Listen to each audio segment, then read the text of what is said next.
Bom, pessoal, vamos então para a nossa segunda aula, convecção. Então, é uma introdução à convecção.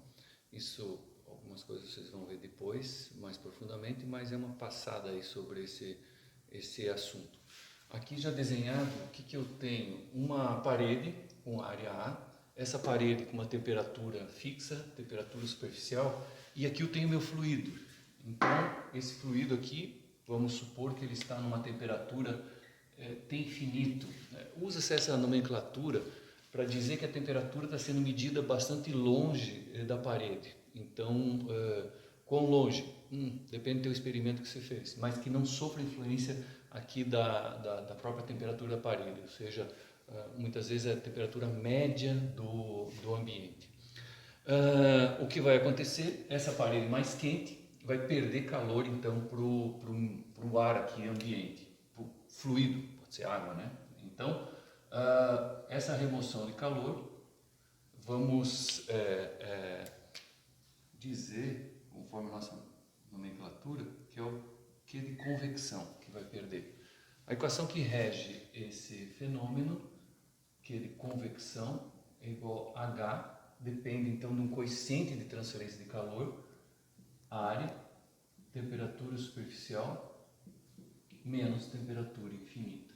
Então, aqui é chamado de lei de resfriamento de Newton, aonde que eu tenho que a unidade é watt, que vai estar saindo, esse H é o coeficiente de transferência de calor por convecção.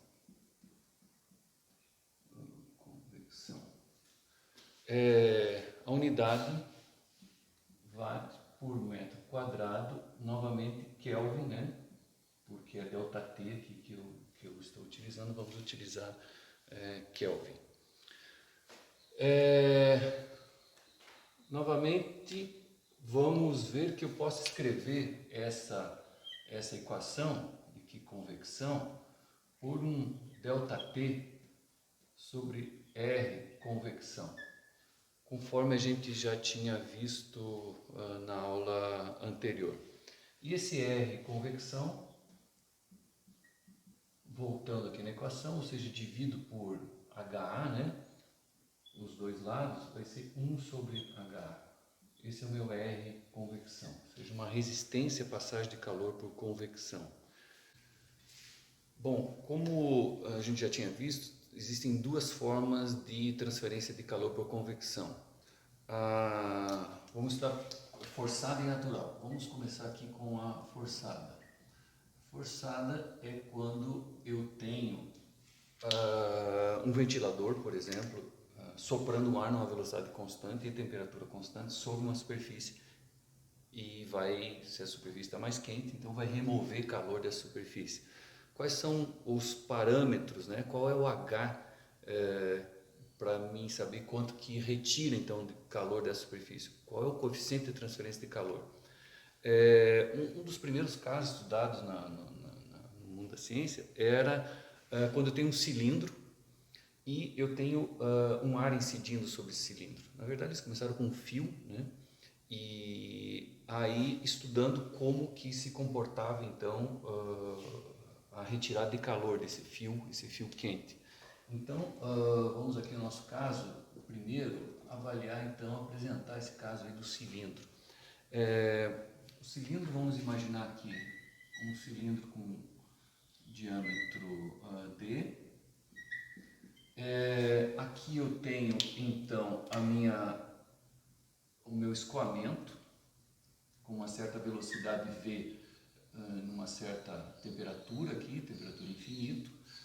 E o que vai acontecer que eu vou ter aqui um escoamento em volta aqui desse cilindro e certamente aqui vórtices aqui, turbulência, etc e tal, em volta aqui do meu cilindro. A questão estava no nosso H. Esse H, ele é função do quê? Essa é a pergunta, né? Então, olhando aqui, claro, o primeiro que a gente pode imaginar, quanto maior a velocidade. Quanto maior a velocidade, mais calor retira aqui do meu cilindro aqui, que vamos pensar que está mais quente, né? Depende do fluido. Se eu tenho ar, retira menos. Se eu tenho água, a gente imagina que resfria mais esse cilindro. Então, depende das propriedades aí do fluido. O ρ, a densidade, depende da condutividade térmica, do fluido, né? Um fluido mais condutor consegue retirar mais. Esse escoamento aqui depende também da viscosidade. Vamos chamar aqui viscosidade. Tem duas maneiras. A gente usa o Mi ou aquele Vzinho, que é a viscosidade dinâmica. Depois vamos ver isso, mas a viscosidade, usamos o Mi. Depende da rugosidade da superfície, eventualmente. Vamos botar aqui, rugosidade.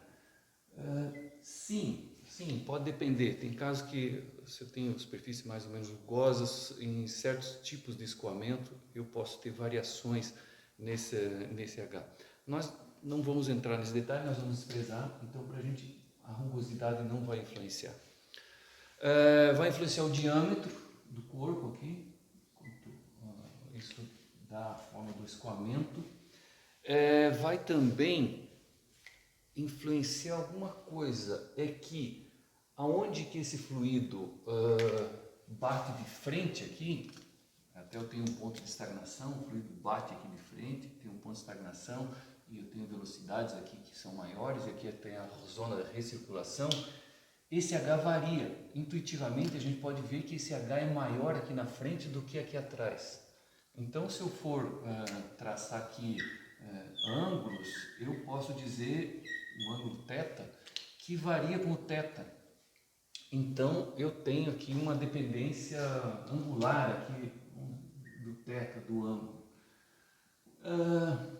Basicamente isso aqui. Então, como que a gente vai escrever isso aí, né?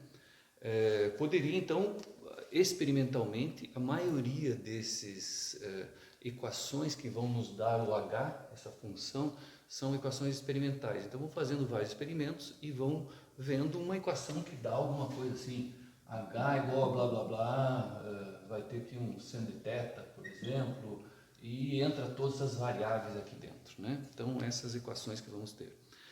Mas, muitas vezes, a gente não está interessado qual é o H em função do ângulo. Eu queria um H médio, quanto que esse cilindro perde como um todo, e não H em função do ângulo. Então, eu posso imaginar que eu vou fazer um H médio, e aí some, não tenho mais o θ. Eu faria uma integração, né? Faria uma média aí em torno do meu seno, aí, né? Em torno do... Não quer dizer que é seno assim, pessoal. Isso aqui pode ter um coeficiente n, etc. Só um exemplo aí, né? Não é tão, muitas vezes não é assim tão simples a equação. Mas é aí que eu faço, então, uma média angular aí, em cima do meu ângulo, para assumir com isso que está interessado é o coeficiente médio. Então, eu poderia dizer que a quantidade de calor perdida por convecção, eu já acabo não escrevendo mais convecção, que estamos dentro da área de convecção, né? Mas dependeria, então, desse H médio do ângulo, da área, que área? Na condução, a gente trabalhava com área, seção transversal, ou across, né? Aqui na convecção é a área superficial. Então, aqui só para vocês lembrarem isso, né? A gente não escreve, a gente deixa o A, né? Mas lembrar que é a área superficial. E da diferença de temperatura T sup menos T infinito, tá? Aqui sempre vai a pergunta, pô, mas não entrou aqui dentro do H, não entrou a dependência da temperatura do fluido, da temperatura do corpo, eventualmente. Esse corpo, né, está numa dada temperatura superficial. Aqui, o que importa é a temperatura superficial para a transferência de calor para a convecção. E não entrou, né?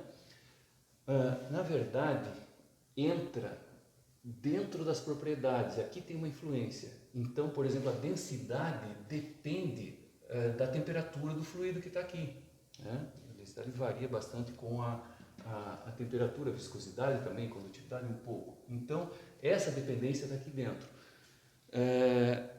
Qual temperatura usa na hora de você buscar as propriedades desse fluido? Então, tem várias técnicas. Uma, você considera a temperatura igual à temperatura da superfície ou do fluido, ou não se importa muito com isso, porque é muito pequena a variação. O teu resultado final no H dá pouca coisa, especialmente se você não tem muitas diferenças de temperatura. Se você quer algo mais acurado, usa a temperatura de filme, que é a média entre a temperatura da superfície e a temperatura infinita. Então, é uma das maneiras de fazer. Mas, em geral, assim, para o nosso tipo de cálculo, tem tanta outra variação aqui que a gente não toma isso muito, não leva em conta para a facilidade dos cálculos, né? Tem outros erros que nós vamos ver, outras incertezas maiores do que essa. Então, não precisa se preocupar muito com isso. E pronto, com isso, retira-se aqui, né?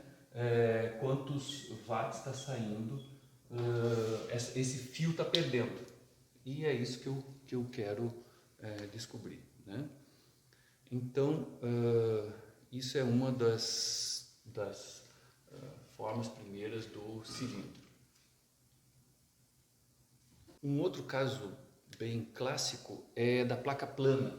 Então temos aqui II, placa plana. Essa placa plana é uma grande placa onde que eu tenho o ar incidindo sobre ela. E essa placa está na temperatura mais elevada, vamos supor, já para a gente ter algum parâmetro. E está aqui uma placa, por exemplo, de um comprimento L. E aqui o meu fluido vindo com uma velocidade V numa temperatura T infinito. Essa placa a gente normalmente faz essa bordazinha para dizer que não tem aqui uma região de estagnação, né? Mas só para esse motivo. E essa placa está numa temperatura T constante, vamos colocar novamente aqui T sup constante. Novamente, a questão é como que eu posso escrever aqui o H é função do que, né? Então, novamente, função da velocidade, função das propriedades do fluido aqui, vamos colocar aqui, né? Propriedade do fluido, vai também aqui rugosidade superficial que nós vamos tirar, mas tem mais um detalhe aqui, ó. Vamos supor que eu tenho o meu eixo X aqui, ó. Vamos tentar escrever esse H. Aqui meu eixo X e aqui vamos tentar plotar o H. Como que ficaria esse H? Então, o que eu tenho aqui? Quando isso aqui entra com uma dada velocidade, o que vai acontecer é que o fluido tem velocidade zero na superfície sólida. E aqui continua com uma velocidade V infinito. Então, o que vai acontecer é uma frenagem da minha velocidade do fluido aqui no contato devido à viscosidade. Então, eu tenho aqui uma velocidade zero, vou fazer um perfil de velocidade. E lá longe o perfil, a velocidade V, igual a essa aqui. Quando vai indo mais para frente, o que vai acontecendo vai freando mais aqui essas camadas aqui para frente, né? E eu vou tendo alguma coisa assim. E depois para cá continua a velocidade V. Não vou desenhar até lá em cima. Diz a teoria, né, e é visto na prática, em mecânica dos fluidos, que depois de uma certa distância, devido à frenagem, começa a dar instabilidade. E eu começo a surgir aqui a dita camada limite. Essa camada limite, o que é? É a região onde eu tenho 90% da velocidade, que eu posso traçar uma linha. Essa linha, alguma coisa assim, vai aumentando a espessura da camada limite, a região ali que sofre influência então da superfície. Depois de um certo tempo, começa a surgir turbulências aqui, instabilidades. Aqui eu continuo com velocidade V e eu começo a ter instabilidades. E eu tenho, depois de uma certa distância, eu tenho a camada limite turbulenta. E aqui em cima continua laminar, se o meu fluido está laminar, aqui em cima não é influenciado. Então eu tenho esse fenômeno, e isso reflete no meu H. Aqui no início eu tenho um H bastante elevado, porque essa temperatura infinita, digamos que é maior com essa velocidade, eu tenho aqui um contato maior do fluido com a superfície. Então esse H começa bastante alto. Ele vai diminuindo, porque o gradiente de velocidade diminui aqui ao longo da distância, e também a camada limite térmica, eu vou aumentando a temperatura do fluido ao longo, isso vai diminuir o meu H. Aqui eu tenho uma região de instabilidade, que a região dita tem transição, e depois eu entro na camada limite, no turbulento, aonde que eu tenho um aumento do meu H, e depois quase fica constante. Independe agora mais do comprimento. Tem uma reta aqui. A caneta meio ruim. Então, vamos ver então que esse H aqui depende então da distância x. Então, como que eu posso escrever essa condição? Muitas vezes eu não estou interessado no H local, nesse H de x aqui, para cada x, nesse gráfico. Esse aqui seria o meu H de x. Não estou interessado nisso. Estou interessado num H médio. Por exemplo, quanto que vai dar a minha média? De olho aqui eu posso dizer que isso aqui é o meu H médio. Aqui, o H médio, de 0 a L. Isso aqui que pode, normalmente é o que nós trabalhamos, né? Porque eu quero saber quanto de calor que essa placa como um todo está perdendo para o meu fluido. Então o H médio, um traço em cima, H médio de 0 a L. Então esse H médio de 0 a L, na verdade é a média disso aqui. Posso fazer 1 sobre L, integral de x igual a 0 até x igual a L, do H de x dx, né? Faço a média disso aí. Então, isso é a maneira que eu normalmente posso trabalhar. E com isso, eu vou ter o fluxo de calor que essa placa como um todo está perdendo para o ambiente. Eu vou ter esse Q-conv aqui, ó. Esse Q-conv vai ser esse H médio de 0 a L, a área superficial, está aqui, T sup menos T infinito. E pronto, tiro então aqui em watt quanto de calor essa placa está perdendo por convecção. Então esse é sempre o nosso objetivo. Então, o que existem, dependendo do tipo da superfície, da forma, você tem artigos e trabalhos científicos que vão dar qual é o H. Então, como visto, né, vai depender, agora nessa placa, agora o ar não está pegando mais tangencialmente, mas eu tenho um certo ângulo, já é uma outra equação. E aí vai mudando, né? Se eu tenho agora um objeto, por exemplo, um prédio de seção retangular, já tem equações, alguém já fez os cálculos aí, os experimentos para ver quanto que dá o H, mudando o ângulo, etc, né? E para várias faixas de velocidade. Então, isso cada um daria, então, cada um é um artigo, e vocês acham, então, o H, procurando para cada caso. Isso vai ser visto, então, para as aulas seguintes. Só que tem um detalhe, dentro da mecânica dos fluidos e ciências térmicas, para essas equações não ficarem muito longas, é feito o que se diz, usa-se os números adimensionais.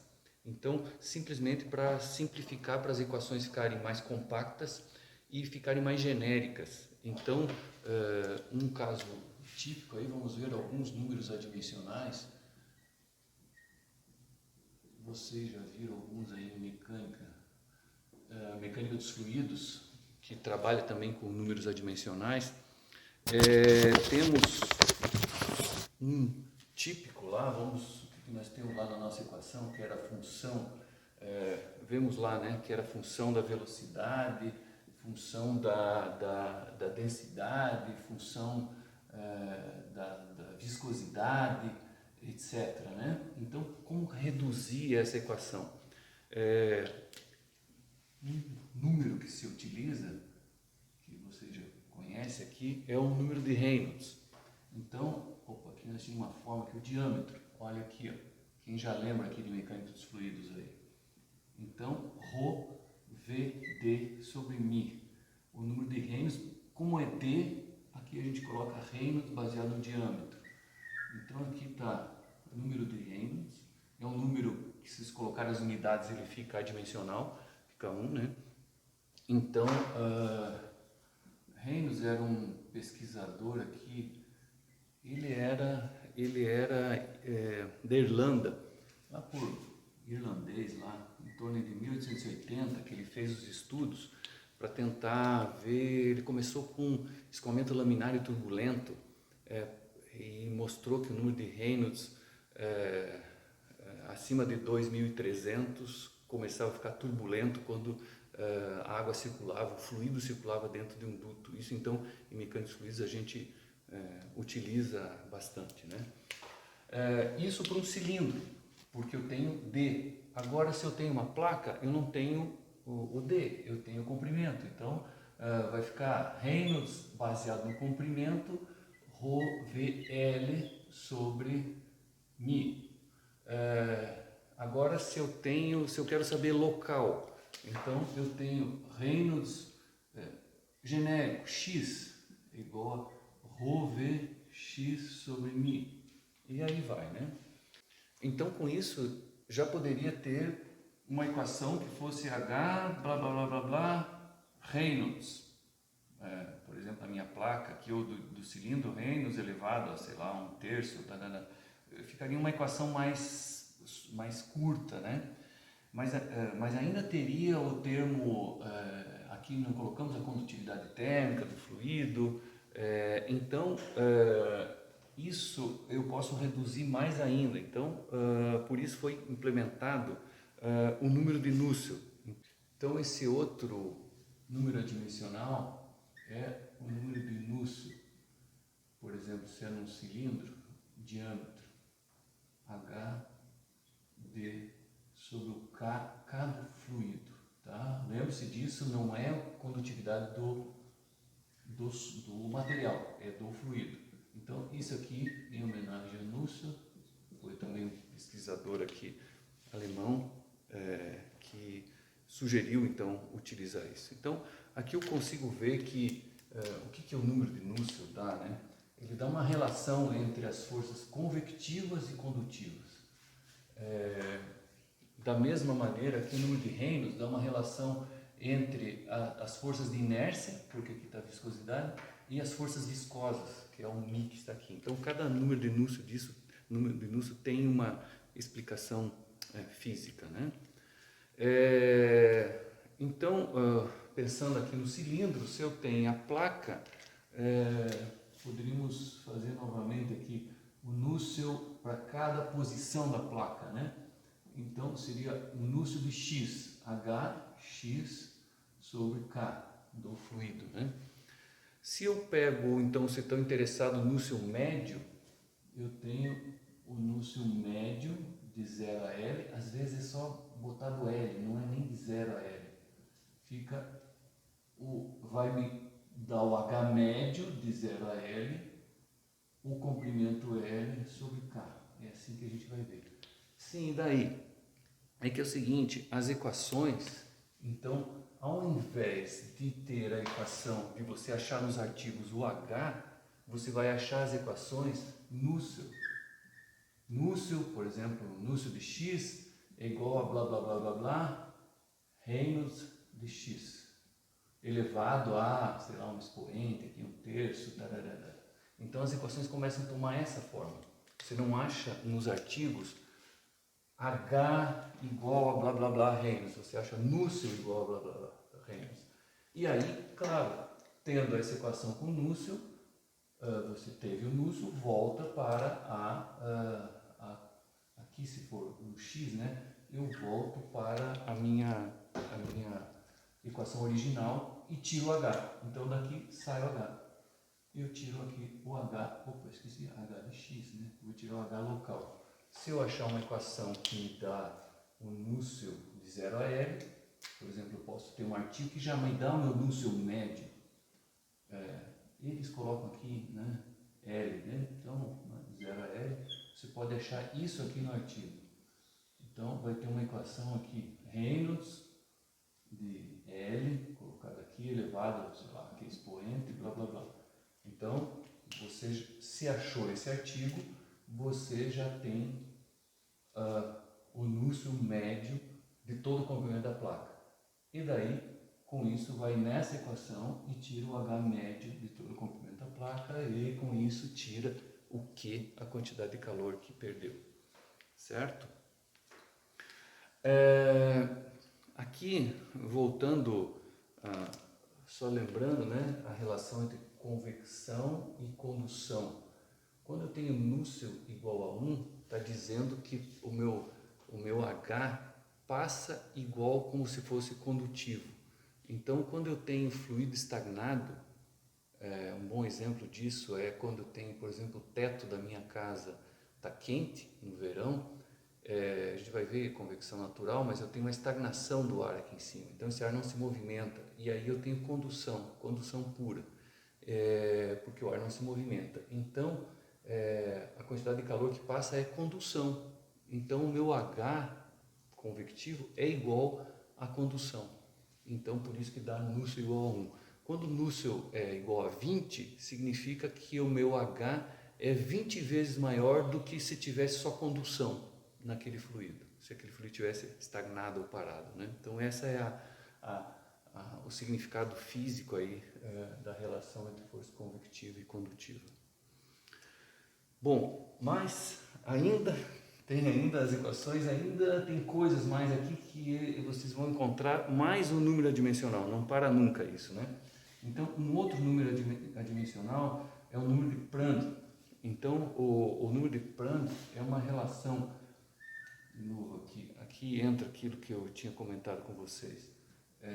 Isso aqui é viscosidade dinâmica. Então, reforçando o que já vimos aqui do número de Prandtl, então, Prandtl é a viscosidade, isso aqui é viscosidade cinemática. Viscosidade cinemática. Essa viscosidade cinemática aí dá para escrever também como o μ, que a gente já está mais acostumado, sobre a densidade do fluido. E essa aqui é a viscosidade absoluta. Eu gosto mais de usar essa absoluta aqui, ou é chamada também, ou dinâmica. Até um pouco estranho, porque dinâmica e cinemática está aí, mas esse é o nome que é usado. E aqui temos a difusividade térmica. Difusividade térmica, isso vamos explorar mais ainda no nosso curso de transferência de calor, K sobre Rho C, certo? Complementando, vocês lembram que o Reynolds, por exemplo, o Reynolds baseado no diâmetro, é Rho VD sobre μ, né? Sobre essa viscosidade absoluta. Vocês vão encontrar, eu acho que no Fox, ele dá Rho VD sobre esse μ aqui, que é a viscosidade cinemática. Então, só para vocês não se assustarem aí, mas é a mesma coisa, né? Certo? Então, com tudo isso, o que vocês vão encontrar nos artigos? Por exemplo, voltando lá ao nosso caso da nossa placa plana, escoamento sobre uma placa plana. Vocês vão encontrar aí diversos artigos, então o que vai apresentar? Vai apresentar, por exemplo, o núcleo para cada ponto da placa, vai ser igual, aqui um exemplo de equação, 0,33, que multiplica o Reynolds de x, né, a cada ponto, elevado aqui a 1/3 vezes Prandtl, também elevado aqui a 1/3. Isso então é um escoamento laminar sobre uma placa plana, ou seja, vocês vão encontrar vários tipos de equação para uma faixa de Reynolds, onde que ele é laminar ainda. Vai ter uma outra equação se o Reynolds é maior do que um número x, que dá um escoamento turbulento. Então isso vocês vão achando nos artigos aí disponíveis na literatura. Então isso vai dar o núcleo, que aí vocês vão lá e tiram o H de x em cada ponto. Se precisar o H médio na placa, é uma integral dessa equação, né, ao longo do comprimento. Alguns casos já encontra, se você quer o H médio, já encontra o núcleo, seria um núcleo médio de 0 a L, normalmente só está escrito L, então, mas subentende-se que é de 0 a L, e aí vai ter um blá blá blá aqui, algum número, novamente Reynolds baseado então em L, no comprimento, num certo expoente, vezes Prandtl também expoente, né? E com isso sairia o H médio de 0 a L, que daí com esse H médio de 0 a L você tira o fluxo de calor que está saindo lá na tua placa, T sup menos T infinito, né? Isso aqui então vai dar o H médio do 0 a L, e com isso você tem o Q que está saindo na totalidade dessa tua placa aí. Perfeito? E temos a nossa segunda parte aqui, que é convecção natural. Convecção natural. Bom, então não temos mais ventilador. Agora eu tenho uma superfície, por exemplo, uma placa, está isolado aqui do outro lado essa placa. Essa placa com uma temperatura T sup, o meu fluido aqui distante com uma temperatura T infinito, e vamos supor que é maior essa temperatura. Então o que vai acontecer é que se esse quadro está quente, eu tenho então uma tendência por essa segunda camada, terceira camada, já explicamos isso, né? Ele vai tender a esquentar, quando esquenta dilata, quando dilata diminui a densidade, quando diminui a densidade cria uma força de empuxo e cria um movimento que é freado pelas forças viscosas. Então, novamente eu posso desenhar aqui a minha camada limite, aqui no começo a velocidade é 0, mas a partir de uma certa altura eu tenho velocidade 0 na superfície, velocidade 0 aqui distante, mas eu começo a formar aqui uma pequena velocidade, aqui, uma pequena pluma, e essa pluma vai aumentando, então aumenta a velocidade e fica mais distante aqui. Eu posso até aqui ter o conceito de camada limite hidrodinâmica, que é a distância onde que eu tenho a influência da convecção. Depois de uma certa altura, novamente eu começo a ter o problema de instabilidade na camada limite, começo a formar uma zona de turbulência, de transição, e depois eu tenho realmente uma camada limite aqui, uma camada limite onde que eu tenho turbulência dentro dela. Então vai ser o mesmo caso lá de isso aqui eu consigo ver essa questão da turbulência que cria quando vai aumentando a velocidade. Não façam isso, fumar, mas olhem alguém fumando, ou acende um cigarro que dá para ver. Você tem no início a fumaça, ela é até contínua, e depois de uma certa altura começa a formar uns vórtices. Então é isso mesmo, no início você tem ainda escoamento laminar e depois você começa a ter escoamento turbulento. É isso similar aqui à nossa placa aqui, né? Então, voltando, né, nós queremos então, na verdade, achar o H em função da altura. Aqui nós poderíamos ter a nossa altura aqui da placa. Essa placa aqui, uma altura X, aqui o 0. Essa placa poderia ter um comprimento L. Quero achar o H em função da altura. A forma que daria, o H é maior aqui no início, porque eu começo a varrer mais aqui a minha superfície mais próximo e depois vai sendo frenado. Então eu tenho um H maior, passo de novo por uma transição e depois eu tenho uma região turbulenta que tende a ficar, um H aumenta, mas fica mais contínuo. Então é isso que eu desejo descobrir, esse H, né, de X aqui em função da altura, poderia ser de Y, né, mas H de X. E na verdade eu não vou achar na literatura o H, eu vou achar o núcleo, né? Então o núcleo que eu vou achar na literatura, por exemplo, o núcleo de X para cada ponto, e aí eu acho o H de X, é a função de blá blá blá, novamente os mesmos termos, e aparece aqui não mais o Reynolds, mas aparece um outro número adimensional, é o número de Grashof. E por que não aparece o Reynolds? Porque agora eu não tenho uma velocidade conhecida.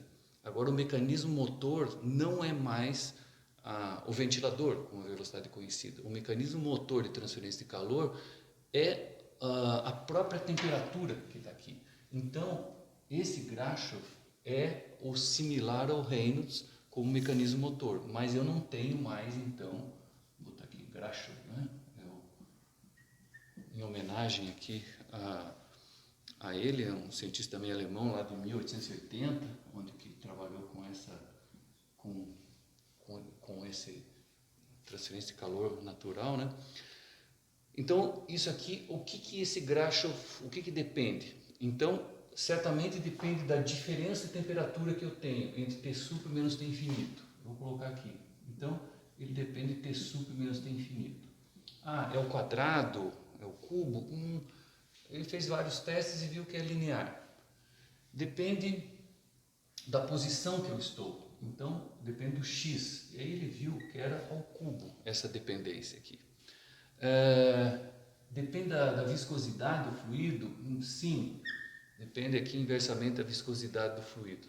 Então, o que mais depende? Depende da força gravitacional.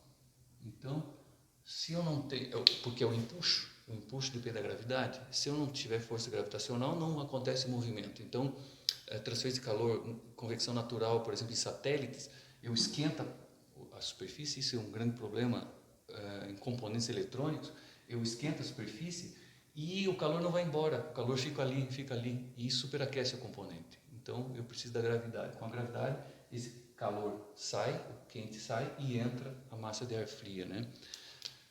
E depende de mais uma propriedade que é quanto que dilata. Então, se o fluido dilata bastante, ele vai criar um empuxo forte. Então, aqui tem o dito beta, que é um coeficiente de expansão. Isso aqui você encontra tabelado, ou então você usa 1 sobre T, a temperatura do fluido absoluta aqui. Esse aqui em Kelvin. Então, é uma aproximação, mas bastante boa essa aproximação, né? Então, com isso você acharia o núcleo em cada ponto e com isso o H em cada ponto. Às vezes o que me interessa não é em cada ponto, quanto que é o H, o fluxo que está saindo em cada ponto aqui. Né? Aqui sairia mais, proporcional ao H, né? Sairia mais fluxo de calor e ia diminuindo. Então, eu teria o Q de X. O que me importa, na maioria das vezes, é a transferência de calor média. Quanto de calor está saindo por convecção aqui, nessa placa.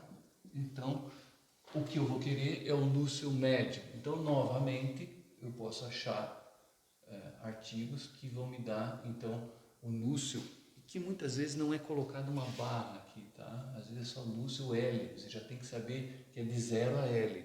Então, isso, detalhezinhos, depende da bibliografia, então, que é apresentado esse núcleo médio. E aí, blá blá blá lá, vai dar alguns termos aí, constantes, etc e tal, Grashof, novamente dl. Aqui, sei lá, pode ter coeficientes aqui em cima, né? Novamente, nessa equação pode ter aqui o prando, que já vimos atrás o que é o prando, né? Então, o prando normalmente é constante, para ar é 0,7, para água é 6, então isso a gente já usa tabelado. Alguns artigos não apresentam o núcleo em função do Grashof, apresenta em função de um outro número adimensional, que é o número de Rayleigh. Rayleigh baseado, por exemplo, em x, que é o número de Grashof de x vezes o prando que já vimos lá atrás. Então, esse é o número de Rayleigh. Mas é a mesma coisa. Quando vocês encontrarem Rayleigh, é Grashof e é só com a multiplicação com o prando, certo? Bom, então, finalizando o nosso tema, podemos escrever aí Q igual a H delta T, como já tínhamos visto, e podemos escrever esse delta T, esse fluxo de calor, passando para baixo, dividindo 1 sobre HA. E esse 1 sobre HA, podemos dizer que é um R conve, um R de convecção. Da mesma forma, podemos escrever aquela nossa forma que passa o A dividindo, dá o Q duas linhas, né? Então fica o H delta T. E com isso fica delta T 1 sobre H. E esse 1 sobre H podemos chamar de um R duas linhas, convecção. Lembre-se sempre que na norma é R, né? E estou chamando aqui de R duas linhas. Aqui podemos também ver um exemplo aqui, vamos colocar aqui uma parede. Temos aí uma parede, aonde que aqui o lado interno, aqui o lado externo. Essa parede tem uma resistência térmica de condução aí, vamos colocar R parede. Já vamos fazer o R duas linhas, o R em relação à área de 1 metro quadrado. E aqui nós vamos ter a norma, coloca assim, R duas linhas, R superficial interno, com o nosso duas linhas, que é a nossa criação aqui, né? E R duas linhas superficial externo. Esses valores são tabelados, vocês acho que já viram ali também antes. E essa resistência, vamos ver, não é só por convecção, nós temos também uma parcela de radiação, mas aí nas aulas seguintes a gente vê como que incorpora a parcela radiante nesse tema, né? O que temos aqui para resolver esse sistema? Temos resistor em série, então isso vai dar um R equivalente, que vamos chamar de um R duas linhas total. O que podemos escrever então, que o fluxo de calor que atravessa essa parede, tanto, depois vem nos balanços, né? Se é por convecção ou condução, ou é total, na verdade é o mesmo, né? O que atravessa aqui, que atravessa lá. Esse fluxo aqui é o mesmo, aqui é o mesmo, aqui é o mesmo. É o mesmo que aqui que vai estar passando. Vamos botar por metro quadrado aqui também, aqui duas linhas também. Aqui por metro quadrado.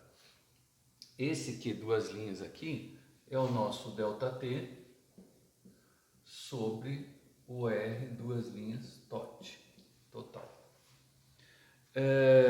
Uma definição que temos é da transmitância térmica, que é o inverso dessa resistência, 1 sobre R duas linhas total. Então, isso aqui é chamado de transmitância térmica. Transmitância térmica. vou então poder escrever aqui que o Q duas linhas, né, 1 sobre R fica igual a U delta T. Então eu tenho fluxo aqui que atravessa totalmente minha parede com a transmitância térmica. A unidade de transmitância é watt por metro quadrado, o delta T passa para lá, K, Kelvin, certo? Da mesma maneira, se eu quiser a nossa forma de isso aqui em watt metro quadrado, então, né? Mas eu posso escrever em fluxo, em watt. Então aqui entra a área da minha parede, área total superficial, né? Área cross da minha parede, e aí vai me dar em watt. Notem que a unidade, olha aqui do U, é o mesmo do H, né? Aqui, ó, HA, UA. Então esse U aqui, watt metro quadrado Kelvin, é a mesma unidade do H. Ok? E agora uma tarefa para vocês, tarefa 2, né? Tarefa 2 para vocês entregarem. O que é a ideia que vocês vão fazer? Uma placa, essa placa sujeita aqui a um fluxo de ar, então isso aqui é ar, com velocidade 3 metros por segundo. Essa placa ela é dividida em duas seções. A seção 1, aqui, vamos chamar de um L1, 0,2 metros, e uma segunda seção, L2 igual a 0,3 metros. E ela tem uma largura, saindo do quadro, largura W igual a 0,1 metros, certo? E a tarefa, o que é? É vocês determinarem o H médio na seção 2.